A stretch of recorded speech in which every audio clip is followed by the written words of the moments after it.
Hello दोस्तों, आपका स्वागत है डीके अमेजिंग नॉलेज पर।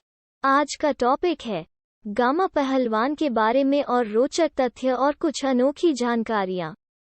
अगर यह जानकारी आपको पसंद आए तो हमारे चैनल को सब्सक्राइब करें और वीडियो को लाइक करें।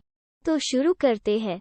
देश में एक से बढ़कर एक पहलवान थे, लेकिन पहलवान हो तो गामा पहलवान जैसा कहावत अक्सर लोगों के मुंह से सुनने को मिलती रहती है। भारत का नाम रोशन करने वाले एक महान पहलवान गामा पहलवान अपनी डाइट और वर्कआउट के लिए जाने जाते थे। वो एक दिन में 1000 से ज्यादा पुशअप और 5000 बैठक लगाया करते थे। उन्होंने वर्ल्ड रेसलिंग चैंपियनशिप में भी हिस्सा लिया और कई खिताब भी अपने नाम किए हैं। गामा पहलवान का असली नाम गुलाम मोहम्मद बख्श बट है और वो भारत के मशहूर पहलवान थे। इन्हें रुस्तम-ए-हिंद के नाम से भी जाना जाता था। गामा पहलवान ने आज तक कोई भी कुश्ती नहीं हारी, यहाँ तक कि ब्रूस ली भी इनसे काफी प्रभावित थे। गामा पहलवान अपनी डाइट और कसरत के लिए काफी जाने जाते थे। उन्होंने विदेश में कई पहलवानों को धूल चटाई है। इनकी आखिरी फाइट 1927 में स्वीडन के पहलवान जेस पीटरसन से हुई थी। गामा पहलवान का जन्म अमृतसर के जब्बोवाल गांव में 22 मई 1878 को हुआ था। इनका असली नाम गुलाम मोहम्मद बख्श बट था। कुछ लोगों का कहना है कि इनका जन्म दतिया, मध्य प्रदेश हुआ था। उनके पिता का नाम मोहम्मद अजीज बख्श था और वो भी एक पहलवान थे। गामा पहलवान को बचपन से ही कुश्ती करने का काफी शौक था, तो उन्होंने 10 वर्ष की उम्र में ही पहलवानी करना शुरू कर दिया था। पहलवानी के शुरुआती दांव पेच अपने पिता से ही सीखे थे। पिता का निधन हो जाने के बाद दतिया, मध्य प्रदेश राजा भवानी सिंह ने गामा पहलवान को कुश्ती करने के लिए कई सुविधाएं दी।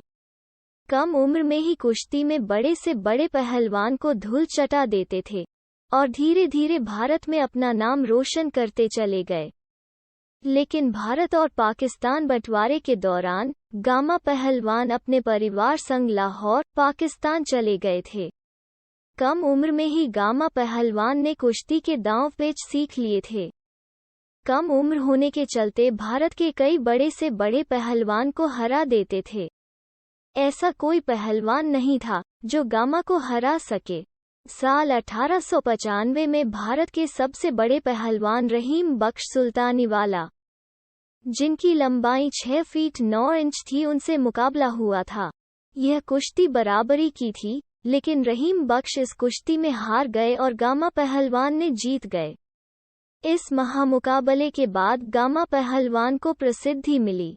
गामा पहलवान ने 15 साल भारत के रेसलर्स को हराने के बाद साल 1910 में गामा पहलवान ने विदेशी पहलवानों के साथ एक हाथ करने की सोची और अपने भाई इमाम बख्श के साथ इंटरनेशनल कुश्ती चैंपियनशिप में हिस्सा लेने ब्रिटेन चले गए।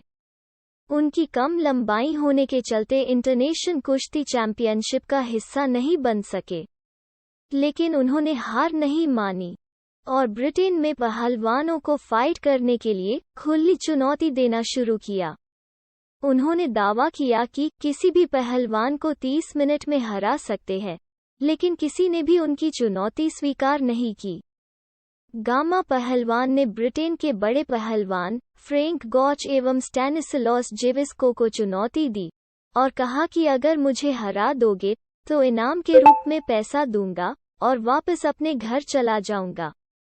गामा पहलवान की चुनौती स्वीकार करने पहले अमेरिकी पहलवान बेंजामिन रोलर थे। गामा पहलवान ने 9 मिनट 10 सेकंड में बेंजामिन रोलर को पटक दिया और दूसरे दिन उन्होंने 12 पहलवानों को और मात दी और इस तरह इंटरनेशनल कुश्ती चैंपियनशिप टूर्नामेंट में प्रवेश मिल गया। 10 सितंबर 1910 को लंदन में जॉन बुल वर्ल्ड चैंपियनशिप में गामा पहलवान और विश्व चैंपियन स्टैनिस्लॉस जेविस्को के बीच फाइट हुई और गामा पहलवान ने कुछ ही मिनट में धूल चटा दी और यह मुकाबला गामा पहलवान जीत गए। 17 सितंबर 1910 को जेविस्को और गामा के बीच एक बार फिर से मुकाबला होने वाला था, लेकिन जेविस्को अखाड़े में ही नहीं पहुंचे थे और गामा को विजेता घोषित किया गया। गामा पहलवान ने ब्रूस ली को भी चुनौती दी थी। जब पहली बार ब्रूस ली गामा पहलवान से मिले थे तो काफी प्रभावित भी हुए थे, जिसे देखकर ब्रूस ली ने गामा पहलवान से द कैट स्ट्रैच सीखा था, जो योग पर आधारित पुशअप्स का एक प्रकार है। साल 1927 में गामा पहलवान की आखिरी फाइट थी। उनका मुकाबला स्वीडन के पहलवान जेस पीटरसन के साथ थी। गामा पहलवान ने कुछ ही समय में जेस पीटरसन को पस्त कर दिया। गामा पहलवान का वजन लगभग 113 किलो था और लंबाई 5 फीट 7 इंच की थी। गामा पहलवान गांव के रहने वाले एक देसी इंसान थे। वो रोजाना 6 देसी मुर्गी खाया करते थे और 10 लीटर दूध पिया करते थे। इनकी डाइट में एक खास तरह का ड्रिंक भी शामिल था, जिसमें 300 ग्राम बादाम से बनाया जाता था। इसके अलावा आधा किलो घी और 100 रोटी भी कहते थे। गामा पहलवान रोजाना 5000 उठक बैठक और 3000 पुशअप लगाया करते थे। इसके अलावा डेली 40 पहलवानों के साथ कुश्ती किया करते थे।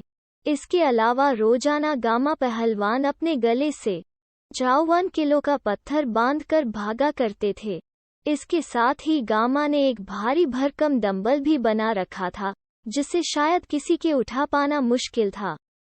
23 दिसंबर 1902 को गामा पहलवान ने सयाजी बाग में बड़ौदा संग्रहालय में रखा हुआ 1200 किलो का एक पत्थर को उठा लिया था। गामा पहलवान ने साल 1990 में वर्ल्ड हैवीवेट चैंपियनशिप और साल 1927 में वर्ल्ड कुश्ती चैंपियनशिप जीता।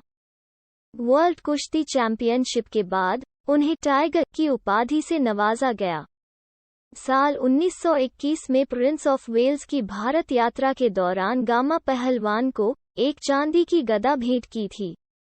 गामा पहलवान को हृदय रोग और अस्थमा संबंधित बीमारी कई दिनों से चल रही थी। उनकी हालत धीरे धीरे बिगड़ती जा रही थी, जिसके साथ ही आर्थिक तंगी का भी सामना करना पड़ा। इससे उभरने के लिए उन्होंने अपने सारे मेडल तक बेच दिए थे। लंबी बीमारी के चलते 82 वर्ष की उम्र में 23 मई 1960 को लाहौर में उनका निधन हो गया। ऐसी और जानकारी के लिए हमारे चैनल पर बने रहे और वीडियो को पूरा देखने के लिए धन्यवाद।